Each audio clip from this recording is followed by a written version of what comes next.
Praise the Lord. ஆண்டவருக்கு மகிமை உண்டாதாக. இந்த நாளுக்கான தேவ வார்த்தை நியாயாதிபதிகள் 7ஆம் அதிகாரம் 14வது வசனத்தினுடைய 2வது பகுதி. தேவன் மீதியானியரையும் இந்த சேனை அனைத்தையும் அவன் கையிலே ஒப்பு கொடுத்தார் என்றான். இந்த வேத பகுதி கிதியோனை குறித்து சொல்லப்படுகிற ஒரு அருமையான வேத பகுதி. இந்த வேத பகுதியிலே ஆண்டவர் கிதியோனை தெரிந்து கொள்கிறார். 7ஆம் அதிகாரத்திலே ஆண்டவர் கிதியோனை தெரிந்து கொள்கிறார். கிதியோனுக்கு தேவன் பல அடையாளங்களை கொடுக்கிறார். நான் உன்னோடு கூட இருக்கிறேன், நீ போ, உன்னை கொண்டு நான் இஸ்ரவேலை ரட்சிப்பேன், நான் உன்னை கொண்டு பெரிய காரியங்களை செய்வேன் என்று சொல்லி ஆண்டவர் அநேக அடையாளங்களை கொடுக்கிறார். ஆனால் கிதியோன் இவைகளை எல்லாமே ஏற்றுக்கொள்ளவே இல்லை. உடனே ஆண்டவர் ஒரு பலியை கொண்டு வர சொல்லுகிறார். அவன் அந்த பலியை கொண்டு வருகிறான். ஆண்டவர் அந்த பலியை ஏற்றுக்கொள்ளுகிறார். ஆனாலும் கிதியோன் அதை இன்னமும் ஆண்டவரை முழுமையாக அவன் நம்பவில்லை. உடனே அன்று இரவு ஆண்டவர் சொல்லுகிறார், உன் தகப்பன் வீட்டில் உள்ளதை எல்லாத்தையும் இடித்து போடு என்று சொல்லுகிறான்.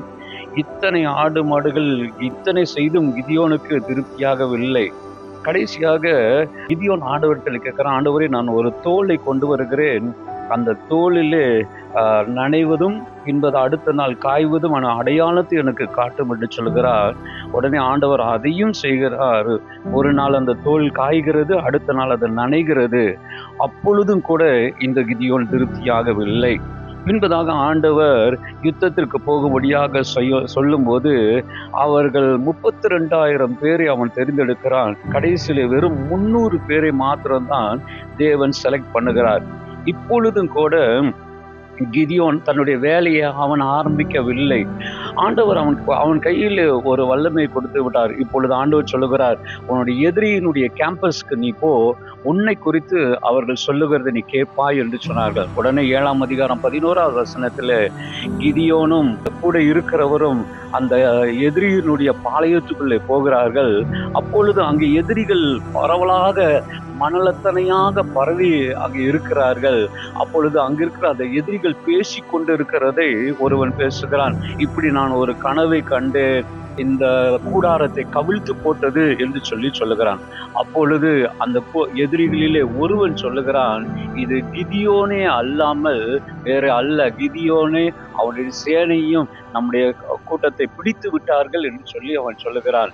இந்த எதிரிகளுடைய சாட்சியை அவன் கேட்ட உடனே அப்பொழுது அவன் 15வது வசனத்தில் சொல்லுகிறான், கர்த்தர் என் கையிலே கொடுத்தார் என்று சொல்லுகிறார். அருமையானவர்களே, அநேக நேரங்களிலே நம்முடைய எதிரிகள் நமக்கு சாட்சி சொல்லுகிற அளவுக்கு கர்த்தர் சில காரியங்களை செய்வார்.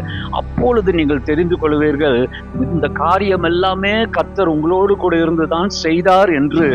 இந்த காரியத்திலே கர்த்தர் உங்களோடு இருந்தார் என்பதை கர்த்தர் உங்களுக்கு நிரூபித்து காட்டுவார். நிச்சயமாகவே அப்பேற்பட்ட சாட்சிகளை நீங்கள் வருகிற நாட்களில் கேட்க போறீர்கள்.